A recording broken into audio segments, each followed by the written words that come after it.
why Huawei was so successful and why our marketing was so successful is essentially because we managed to bring together the best of the East with the best of the West. And that was difficult, but the impact on that was amazing. And again, I go back to what we achieved in that short period with Huawei before the geopolitical crisis.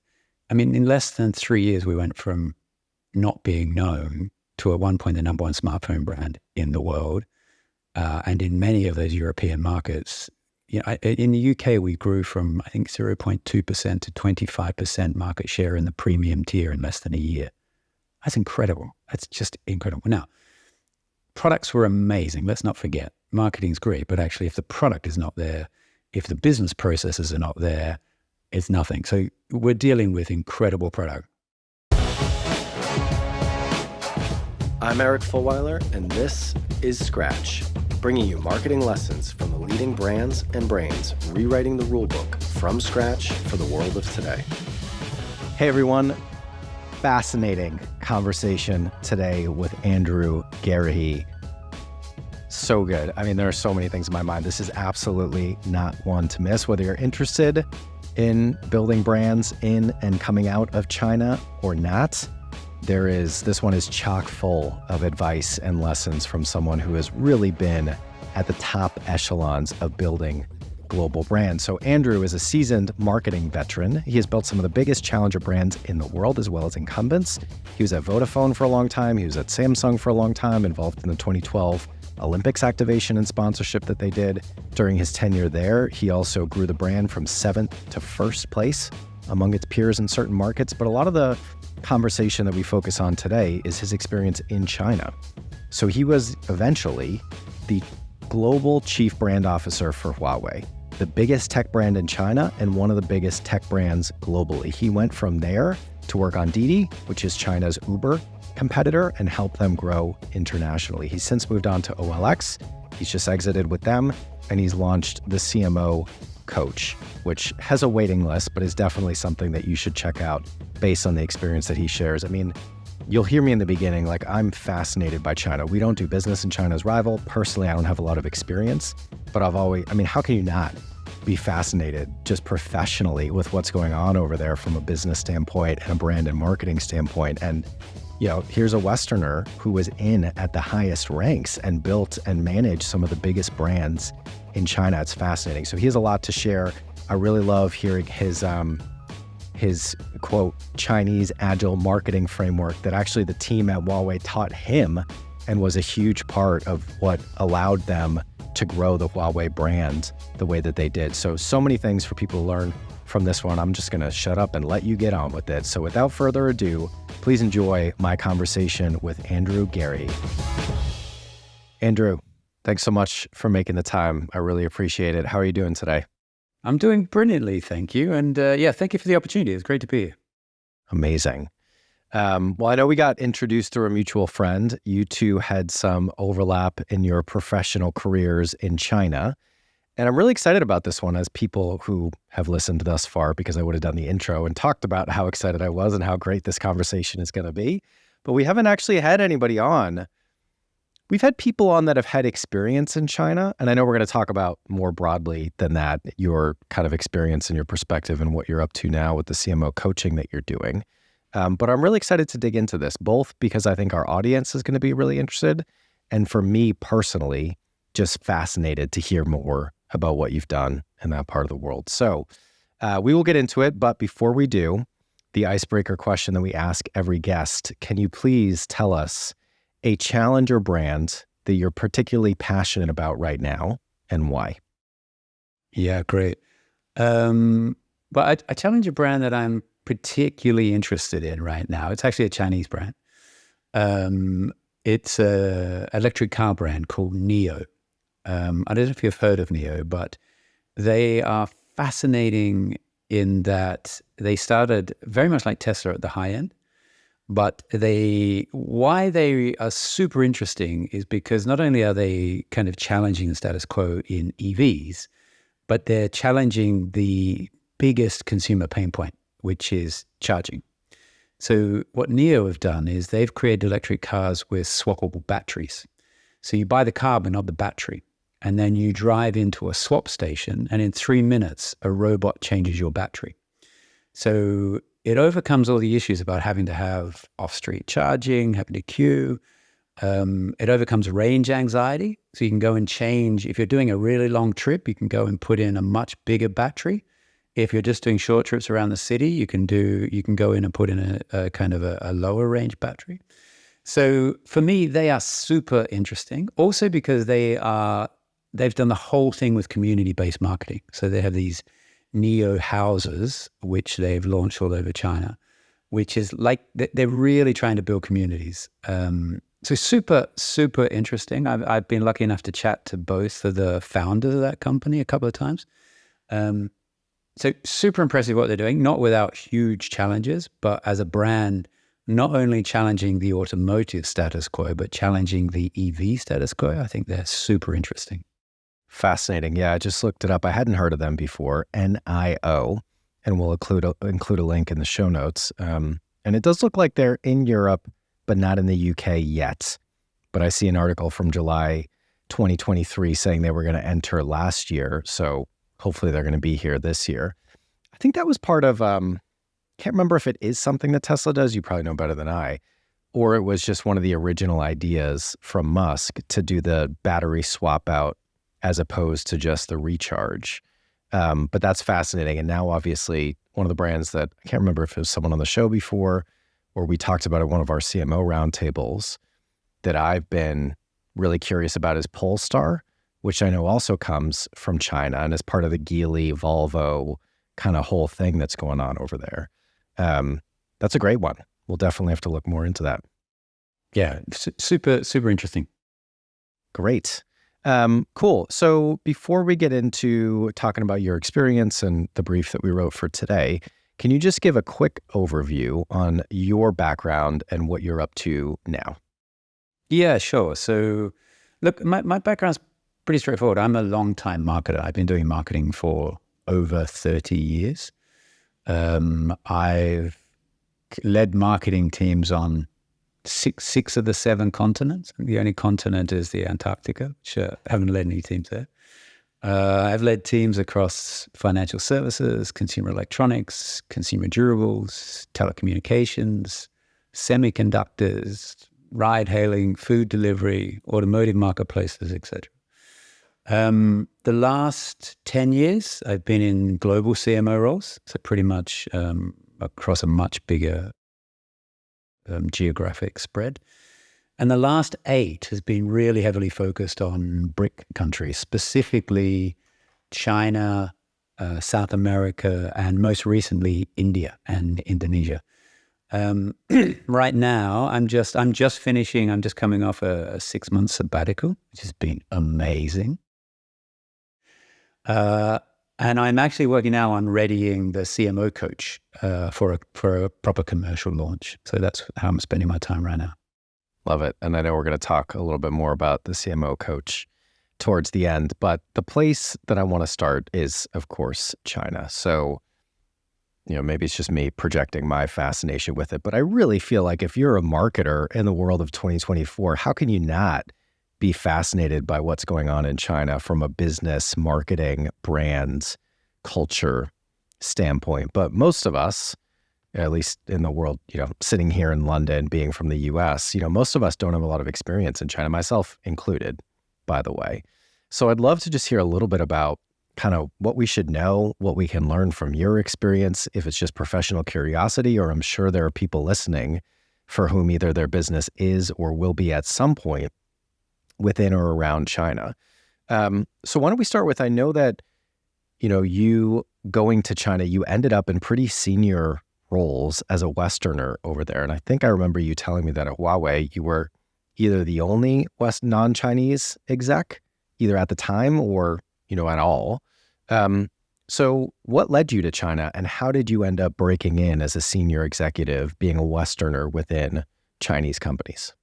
Yeah. So look, I think the short answer is I got lucky in terms of that journey. It certainly wasn't, a strategically planned career. But I think 2 things happened. I was the lead marketer in Samsung in UK for a long time. And I'd been really quite successful in that role, especially in the smartphone business. So I'd led marketing and helped them grow their smartphone business from, I think, about number 4 at the time to clearly number 2 behind Apple. So number 1 in Android, but number 2 behind Apple. And I don't know if you know much about Samsung or South Korean culture, but that's also quite a tough culture. It's, in fact, I would say it's at that stage, it was pretty brutal. So how does that link to China? Well, it's pretty simple. Huawei approached me because they had seen what I'd done for Samsung. They knew I could survive quite a tough culture. And they basically wanted me to do the same thing that I did for Samsung in the UK, but on a European basis. So that's really how it started. It turns out, actually, I'm pretty good at that stuff. And I'm pretty good at dealing with the Chinese. And I'm pretty good at learning those cultures and marketing within those cultures, which is not easy. So I initially set up a team. I was the chief marketing officer for Europe for Huawei for its consumer business. And for those of you who don't know Huawei, let me give you a little bit of background. Huawei in China is their biggest technology company. It's kind of like, it'd be like Samsung for South Korea, or probably, a Google in the US. It's a national champion, and it was one of the first Chinese brands to go global. Huawei has 3 main business units. It has consumer electronics, which is a smartphone business. It has an enterprise business, and it had a network business. And its network business was vast. Its network business is basically all of the infrastructure that the telecommunications company require to transfer data and transfer calls. So Huawei has these 3 businesses, and I was in the consumer electronics business, primarily driven by smartphones. To give you an understanding of size, at its peak, every day, Huawei technology touched about 30% of the world's population. It was that big. And its smartphone business went from nothing to, at one stage, number 1 in the world in terms of volume and shipments without even having a presence in the US. So that gives you a sense of the scale of that company. So I started with them in Europe. We set up a new marketing function in Europe.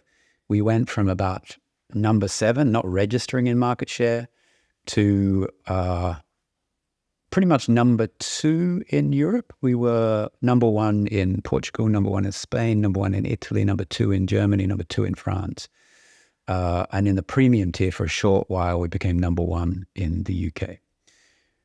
So that's kind of where I started with them. And then the world changed. So Huawei got caught in the middle of a very difficult geopolitical kind of situation between China and the US.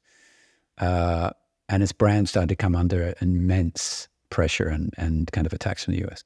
It was at that stage they asked me to go to China and take on an additional role. So in addition to chief marketing officer, to become the chief of brand globally for the Huawei consumer business, which was, again, an amazing opportunity and yet incredibly daunting. At that level, I was the only Westerner at that level in the consumer business. It was a really challenging time for the organization. And now I was leading a global brand team with half my team based in Shenzhen, half my team based in Europe, and not only building consumer brand, but dealing with geopolitics. So that's kind of how I got there in terms of that journey. And was this also during COVID? Or did it overlap at that time? Yeah, it did, yeah. That must have been an added element of complexity, let's say. Yeah, working across that dynamic and then adding COVID was, it's almost unbelievable, to be honest with you. So before we talk a little bit more about kind of the lessons that you have to share for marketers, or on that front, you mentioned that you were pretty good at dealing with and clearly thriving within Chinese culture. There's a book on my wall over here called The Culture Map. I don't know if you've ever read it. But I came across this woman. I should probably get her name properly. But anyway, we'll include in the show notes if you're in the culture map. I think her name's Erin something. Embarrassed that I don't remember. But anyway, she co-wrote Reed Hastings' recent book. And I went down a rabbit hole of kind of what she does. And she's a researcher and I guess kind of like business cultural anthropologist in a way. But she really studies like professional cultures across different countries. And I find that fascinating. And that's been one of the best and oftentimes most challenging parts of being an American living in quote unquote Europe for the last 9 years. And it's part of what I love about my job is just kind of learning how to adapt to and work within different cultures. And I had somebody when I first moved over here say a quote that I will never forget, which is, can't use stereotypes to generalize everybody, but there's a reason that they exist. And I'm curious from your perspective, not to stereotype anybody, but I guess what I'm getting at is, I'd just be curious, like, what are kind of the cliff notes on Chinese professional culture for those of us that don't know? We've probably heard headlines and heard anecdotes. And what does it take as a Westerner to succeed professionally within or working with Chinese companies? Yeah, that's a great question. And I think I'm going to generalize because in my experience, I worked for two big Chinese companies. I worked for Huawei and then Didi, both very different companies. Right? Huawei is kind of a very old school corporate culture. Didi was kind of what I call kind of new age, new generation culture, quite different. But there are some big similarities. So I think that the biggest things for people to understand if you're going to work in Chinese businesses, or even if you're going to do work in the Chinese market, the biggest learnings for me is first, there's probably 5 things I would summarize. The first one is you really need to recognize that the Chinese value the collective much more than the individual. And for many of us in the West, that's quite difficult to get used to, right? Because in the West, it's much more about the individual. We idolize and we hero worship kind of individuals. It's really not like that in China. It's much more about the collective. And that takes time to get used to and understand because it then permeates the way businesses work. It influences the way things are discussed. It influences the way decisions are made. And I'll give you an example of that. When I first started, I used to have so many dramas with my boss. And I used to think they were second guessing me. And he sat me aside one day and he's like, Andrew, the thing is, we don't believe anybody has all the knowledge and all the power. We truly believe in collective wisdom. And we think that's a source of competitive advantage. So we see it as our job, our responsibility to discuss and to challenge and to change right down to the last minute. Because we don't believe anyone could have all the answers. That's impossible. Actually, it's up to us to fight and challenge and keep challenging right down to the very last minute, knowing we've left nothing on the table. So that collective wisdom is incredibly powerful. But as a Westerner, if you're not used to that, it's also incredibly confronting. Another one that's, and it's funny, I still see this with all the Chinese brands today. China as a culture, a bit like India, a bit like Indonesia and some of the other Latin American countries, it's very driven by a desire to progress, for this generation to have more than the previous generation, to really establish itself, to get greater wealth, to get greater advancements in technology. It's a culture based on progress. And with that comes a really big acceptance of, aspirations and having big dreams. And to the point, the way it manifests to Westerners is a bit cheesy. I'll give you a perfect example of this, one of my best examples. When I first started going to China, there's a car company electric car company. It's massive today. It's probably the world's biggest electric car company. It's called BYD. And it stands for Build Your Dreams. And the cars used to be branded Build Your Dreams. So imagine driving around in a $50,000 car with Build Your Dreams as the red on the back. But this is how, yet in China, that's perfectly acceptable because that's part of this progress and this aspiration. And it's something everybody kind of looks to and aspires to. And that happens a lot. I used to deal with that all the time at Huawei, trying to translate kind of the Chinese stuff into the West. This was a big thing. So really big value on progress. Progress is so, so important. The other thing is respect. I can't tell you how important it is to be respectful in Chinese culture, especially business culture.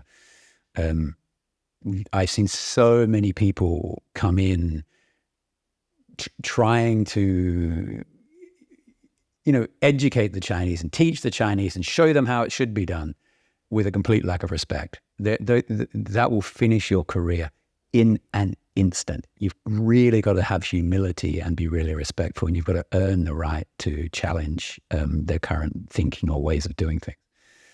The other thing you've got to be super careful with in business is being direct. In Western cultures, we're quite direct, some more than others, right? I'm in Amsterdam at the moment. The Dutch are incredibly direct. I'm Australian by birth. We're incredibly direct.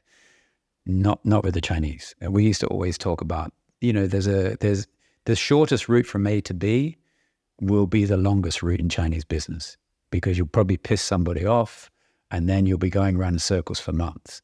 And, one of my best Chinese staff used to always say to me, "Oh, Andrew, it's complicated. Complicated. It's in the gray. But you learn how to navigate that stuff. And then the other thing, especially for brands in China, is wealth. You got to be so careful. Chinese at that stage had an almost insatiable thirst for luxury brands, especially from the West.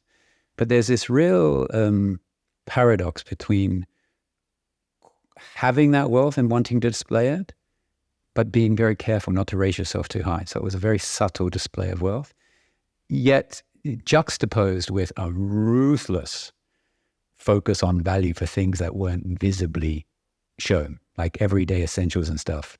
Ruthless about price and value, etc., because it wasn't visible. But the things that drive esteem and kind of subtle signs of wealth, people would clamor for. But again, they're really complex. I've seen so many brands go into China and fail because they don't understand that. So that in terms of business, there's some of my key learnings. There's probably hundreds more, but they're probably some of the most important ones. Fascinating. And I looked it up. The woman's name is Erin Meyer, and the book is called The Culture Map. So we will link to it, but it is one of my favorites. And I don't know what it is within me, but this is one of the aspects of my job that I just love. Like it probably all comes back to, we didn't talk about this in the briefing call, but I don't come from a traditional marketing background. I went to music school. I worked at nonprofit. Like I kind of ended up here by accident, but the reason that I love it is not, it's part of why I don't love the traditional advertising agency world. I don't really care that much about advertising. I care about how you change perception and behavior. And I guess what I'm saying is like, I'm just fascinated by people. And so, now, doing work in Europe and the Middle East, and we're doing more in the Middle East now with Rival, and we have a project going in Saudi, for example. I just find it so fascinating learning and being able to step into different cultures from a personal standpoint, but also from a professional standpoint. So I'm sure there's some similarities or some kind of jumping off points from what you said, because culture usually creates the opportunities for brands to grow. But when we shift gears slightly and talk about the biggest lessons that you've learned, having worked within China and also taking Chinese brands, global as well. So what advice do you have? I don't think we have a massive footprint of listeners in China right now for Scratch. So let's assume that most of our listeners are Western marketers that are looking to either do more in China. What are the biggest lessons that you learned, and what can you share with our listeners about what they should be thinking about for trying to build a brand and do effective marketing in the Chinese market? Yeah, it's an excellent question. I think the first and most important thing is right now, I would say don't even consider doing business in China unless you have quite a strong point of sustainable differentiation. And there's a range of reasons for that. I think primarily, the geopolitical situation is still not great. There's also a bit of a backlash against Western brands. There's a growing sense of national pride in Chinese brands. And I think we've seen that in the luxury sector in particular with their business declining. And also my other point about China is the competition is like nothing like nothing I've ever experienced. And I've worked in many parts of the world. The competition in China is relentless and ruthless. And if you want an example of that, just ask Uber about how they fared with Didi. So I think, honestly, right now, my first thing is I wouldn't even put China on the radar right now unless you have a very strong and sustainable point of competitive differentiation, because it is not easy. It's a huge market, but it's fraught with challenges.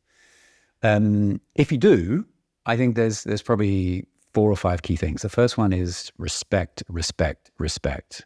Again, if you're going to go in that market, you need to be humble. You need to have real humility, and you need to show absolute respect as a foreign brand, not just as a brand, but as doing business with Chinese, especially now. The next one would be learning. Just learn everything you can about your Chinese consumer, because they are complicated and the culture is complicated. I worked in Chinese companies for about 6 years, 7 years. I still feel like I just scratched the surface. It's an ancient culture. It's really complicated, and it's incredibly complicated right now. So really, really immerse yourself to understand your employees and understand your consumers. And, leading Chinese employees, again, that's a whole nother podcast on the challenges of kind of leading Chinese employees. The brilliant thing I would say is adopt the Chinese kind of agile marketing approach. It's amazing. It's amazing. And I learned that really early in my career. I remember within about 3 months of starting to work with Huawei, my boss sat me down and explained the difference. And that was probably the key to our success, and actually just amazing. But if you're going to go into China with a very traditional approach, you're finished, because their speed, their agility, their test and learn is incredible. Really empower your local employees and listen to them. If you don't, you'll fail. Like I said, competition, be prepared for a level of competition like nothing you've seen. And just be sensitive to Chinese attitudes, especially the rise of nationalism. It's fraught for danger with Western brands. And you can do something in the Middle East or America or London, and it can cause you chaos in China. So a region with huge potential and huge opportunity, but some really significant challenges. Hey everyone, just wanted to take a quick break because we've actually heard from many of you that you want to get a better understanding of what it is that we actually do as a business. You know us through this podcast, all the content that we put out, the events that we put on, the community that we have, the media company side of what we're up to here at Rival. But actually the core business, just to kind of fill you all in, is we're a full service marketing agency at this point. Obviously, we specialize in challenger brands. And what that means is that we work with either startups to help them scale and get to the next level, or we work with a lot of incumbents like Reebok, Unilever, JP Morgan to help them innovate or launch something new within the marketing function. We typically work across 4 main areas of the marketing department: brand and product positioning, creative ideation and production, paid media planning and buying, and customer data and marketing technology. We're also building some tech of our own, as you would have seen with Curo and also Enodo. So that's it. Just wanted to fill you all in since you've asked for it. And if you're interested in hearing more about what we're up to, please get in touch. But with that, I'll let you get back to the show.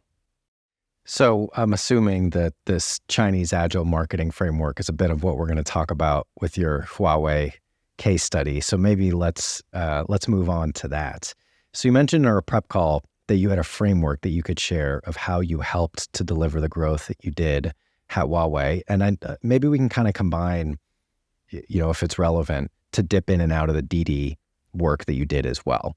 But if we look at those 2 case studies, those success stories from your time in China, what was kind of the mental model, the framework that you used then, or that you've kind of taken away and can share with us now? Yeah, I think there's 2 parts to this. There's kind of there's a broader philosophy on what's important. So first and foremost, I think I would frame the whole thing about why Huawei was so successful and why our marketing was so successful is essentially because we managed to bring together the best of the East with the best of the West. And that was difficult, but the impact on that was amazing. And again, I go back to what we achieved in that short period with Huawei before the geopolitical crisis. I mean, in less than 3 years, we went from not being known to at one point the number one smartphone brand in the world. And in many of those European markets, in the UK, we grew from, I think, 0.2% to 25% market share in the premium tier in less than a year. That's incredible. That's just incredible. Now, products were amazing. Let's not forget, marketing's great, but actually if the product is not there, if the business processes are not there, it's nothing. So we're dealing with incredible product. Best marketing is a great product. We say that all the time over here. Exactly. So it's certainly not all marketing, but it made our job easier. So I get back to it. It's how could we bring together the best of the East with the best of the West? I'll give you a couple of examples of that. One was this agile approach. And it was kind of amazing. I remember when I first started, my boss, a young kind of guy, his name was Walter. After about 3 months, he sat me down. He's like, Andrew, we're driving you crazy, aren't we? I'm like, yeah, you are. You're absolutely right. This is nuts. I don't want to work in this place. He's like, well, the good news is you're driving us crazy as well. Like, that's a bit rude. And even though he told me, he's like, the thing is, Andrew, you've been trained in marketing and you've had all this experience and you've got all these processes and you've got this methodology of kind of do your research, understand your consumer, get your segment, get your target, get your proposition, test it, launch it, go. And it's perfect. And that might take you 3 to 6 months. Here's the thing. We don't have time for that. So what we'll do is we don't know all those processes. We don't know what's right or wrong, but we have an incredibly strong action, a desire to do action. So we'll just do stuff and we'll make lots of stupid mistakes and we'll do everything wrong. But here's the thing. In 3 months, you and I will get to the same point, but I will have done it all and I will have learned what actually works and what doesn't. And what's more important, I can show progress. It's like, that's our challenge. That's why we drive each other crazy. So I started to adopt that. So trying to bring together some of our planning, some of our capabilities, some of our long-term thinking with this really agile process. And it was amazing. It was amazing. And then you carve off money for innovation and test and learn. The power of that is just incredible. You put those 3 things together, kind of strong capabilities, long-term thinking, this agile approach, and then carving off test and learn to really create some inspiration, incredibly powerful. So that's one part of the ledger. The other part is how do you bring people from those cultures together? Because they're incredibly different, right? I got a team in China that has kind of 996. And then I've got Europeans, right? 996, for people that don't know, is a working policy in China for many tech companies where they work from 9 in the morning till 9 at night, 6 days a week. It's really, really tough. So imagine managing a team where you've got people in China working 6 days a week, and then you've got Europeans who are clocking off at 5 o'clock, getting paid a lot more with a lot better benefits. How do you bring them together and make that harmonious? So I have a thing called the 5 C's that I use all the time for that, which is, and this is actually proved really critical even beyond Huawei. I use it a lot in Didi. First is commonality. The first C is commonality. You need a common language. You need a common way of doing things. You need a common method, measurement methodology. You need a common understanding of success. The second one is culture. You really need to build a very strong culture in organizations like that. Otherwise, it comes apart at the seam. Community to support it. You've got a lot of people on different journeys, really struggling with the speed. That agile thing is really challenging in terms of keeping up with that, and especially in a high performance culture. And then care. A lot of people will burn out if you're not careful with that approach. And then the last one is just making sure the basic capabilities are there.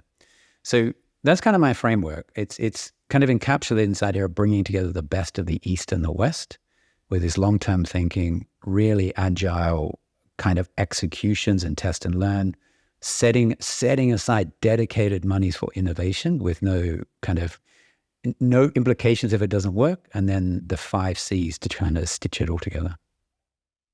So I'd be curious if you can bring that to life for us to the extent that you can share. So if you take Chinese Agile Marketing Framework, the 5 C's, everything you just talked about, What did a week or a month in the life of you and your Huawei or Didi marketing team look like? Like, what was actually happening tactically to make all that work?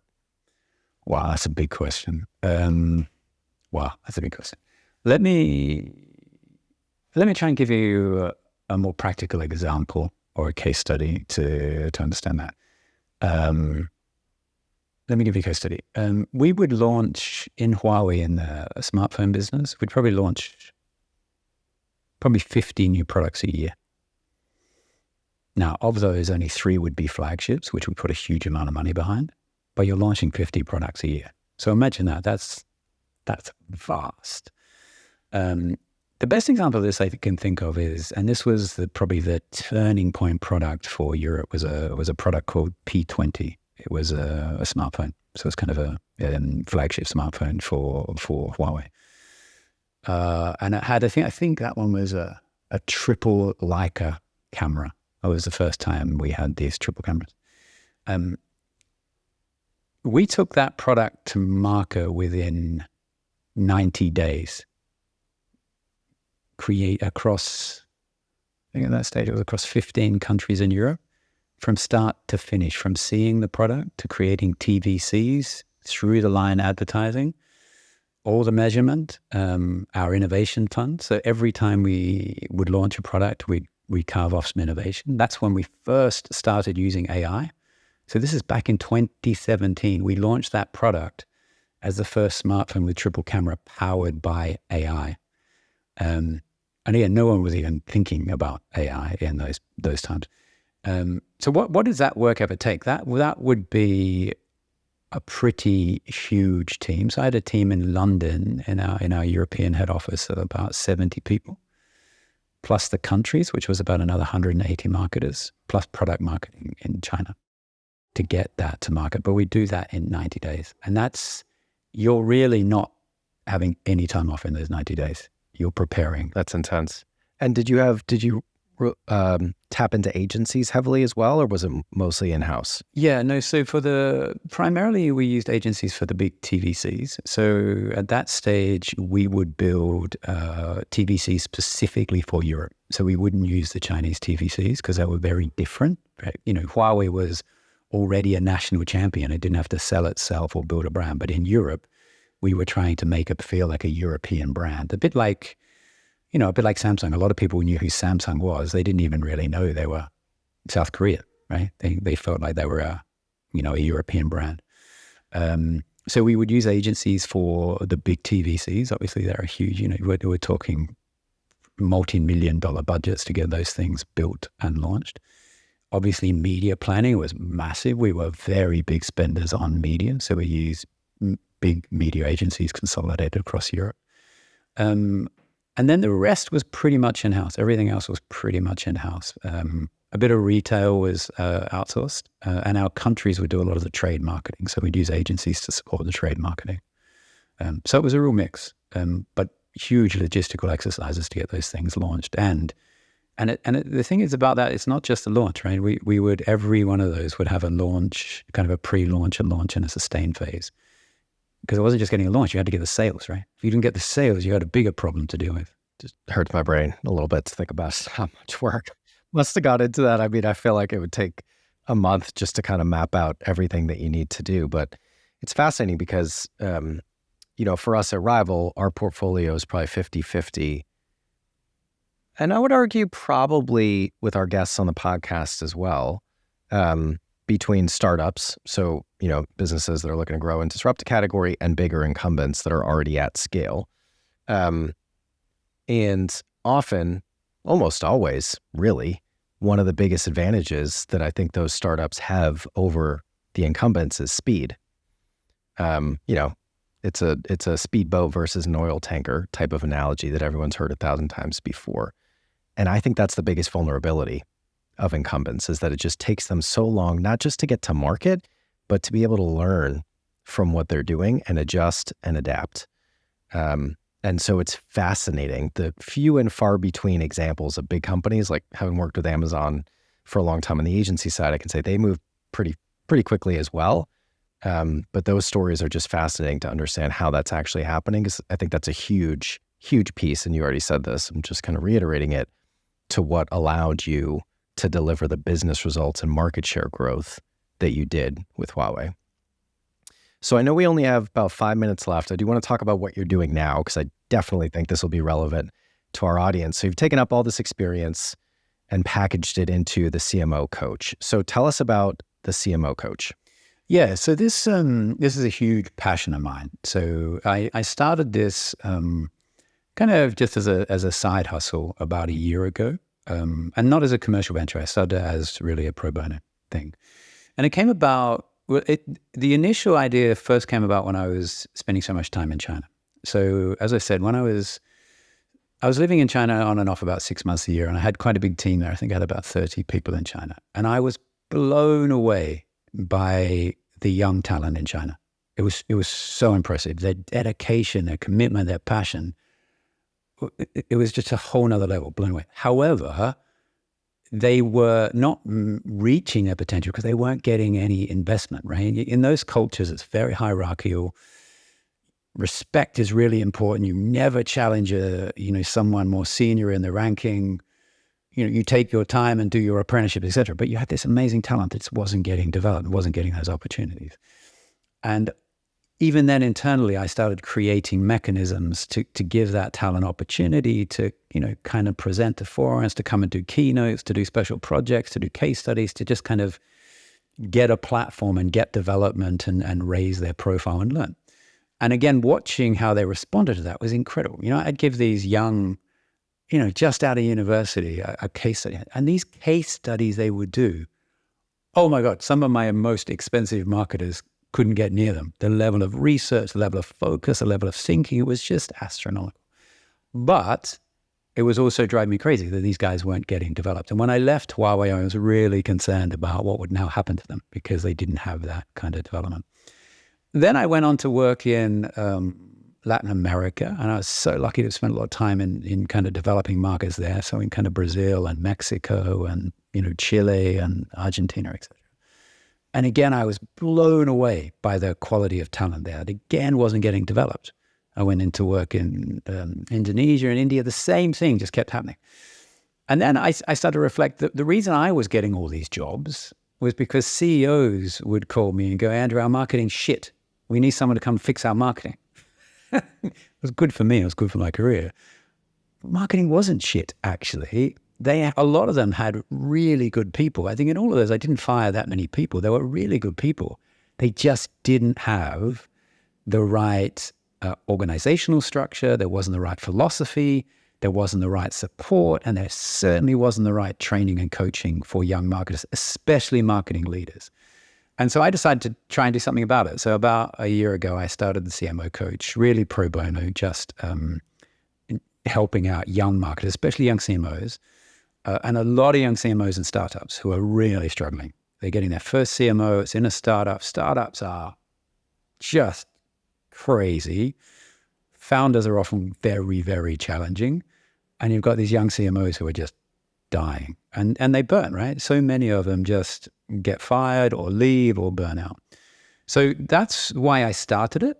And also, I never had any of that, right? I had to learn the hard way. I've made so many mistakes and, wasted so much energy that I could have redirected had I had that support. So I started that. I'm just about to make it commercial and do it full time. And so, it's really just, I just want to see marketing take its place in the boardroom and get back to what it actually is. It drives business growth, right? Marketing is a commercial function. And it's been so diminished because we don't have the right support for marketing. We don't have the right success factors for our leaders. If nothing else, I want to help try and change that. And so the offering from CMO Coach, is that going to be one-on-one coaching with you? How are you thinking about the actual kind of product and evolving it? Yeah, that's a good question. Right now, it is one-on-one coaching. So it's a combination of mentoring and coaching, but that's just not scalable. I've probably got a waiting list a year long, even for paid work, which I just can't scale. So I'm working right now on how I can turn that into something more scalable, which is a bit more self-service with a mix of coaching. bringing in some other coaches. But that's also a challenge, right? So the thing that makes that work is I've got marketing experience, right? And mixing mentoring with real practical experience and coaching is where the power is. So it's hard to scale that because you've got to find really good marketers or ex-CMOs who are also willing to train and learn how to be a proper coach. That takes time, but that's where the magic is. So the short answer is right now it's kind of one-on-one, but not so scalable.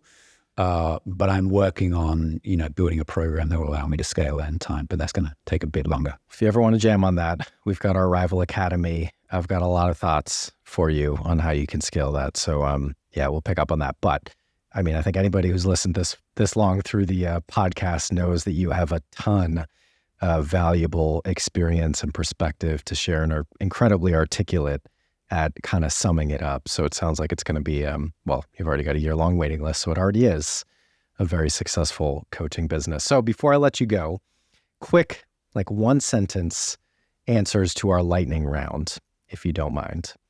So we're going to start with, what is the best piece of career advice that you've ever received? Yeah, don't take it too seriously. Love that. So true. What is a marketing pet peeve that you have? Oh my God, I have so many. This separation between brand marketing and performance marketing, it drives me crazy. All marketing is performance marketing. That drives me crazy. I think I could say this because I don't think this is going to be released in the next couple of weeks, but we're actually doing a crowdsourced website of people's marketing pet peeves that's going to be called F My Marketing Life. So I'm going to send it to you because I feel like it'll be anonymous. I love that. I'm going to send it to you. I feel like you have some good submissions for that. Please. I love that. What is one marketing tool that you cannot live without? I think, honestly, the most important for me is a full funnel tailored brand health tracker. So I'm not talking about the big brand health trackers that you pay millions for that just do awareness consideration. I mean, a full funnel tailored to your business. That is just priceless. Without that, I can't do anything. Is there one you'd recommend? I mean, they're all tailored, right? So you need to tailor the funnel. You need to build it yourself and tailor. There's a ton of platforms that are brilliant now. I wouldn't go to the big established players. They will charge you a fortune. It's really slow. It's not fit for purpose. There's so many. I think the company that bought SurveyMonkey I can't remember what they're called. But there's this company that bought SurveyMonkey that have basically a plug and play system that you can tailor yourself. Brilliant. So that's the critical one. Yeah, that's the job to be done that we're trying to go after a little bit with Curo, which I know we haven't talked about, but we built a share of search platform that we think can be used as a very lightweight supplemental brand tracking tool. So looking at share of search as a leading indicator to market share. Anyway, subject for another time. Last question. What is one thing people should do differently after listening to this episode? Invest in yourself and your career. And that investment takes a lot of different things. Make time for yourself, invest in your ongoing education, and take risks. So just invest in your career. I think that is a perfect place to end it. Andrew, this has been fascinating. Thank you so much for your time. Eric, it's absolutely been my pleasure. I really enjoyed chatting with you. Thank you. Scratch is a production of Rival. We are a marketing innovation consultancy that helps businesses develop strategies and capabilities to grow faster. If you want to learn more about us, check out wearerival.com. If you want to connect with me, email me at eric@wearerival.com or find me on LinkedIn. If you enjoyed today's show, please subscribe, share with anyone you think might enjoy it, and please do leave us a review.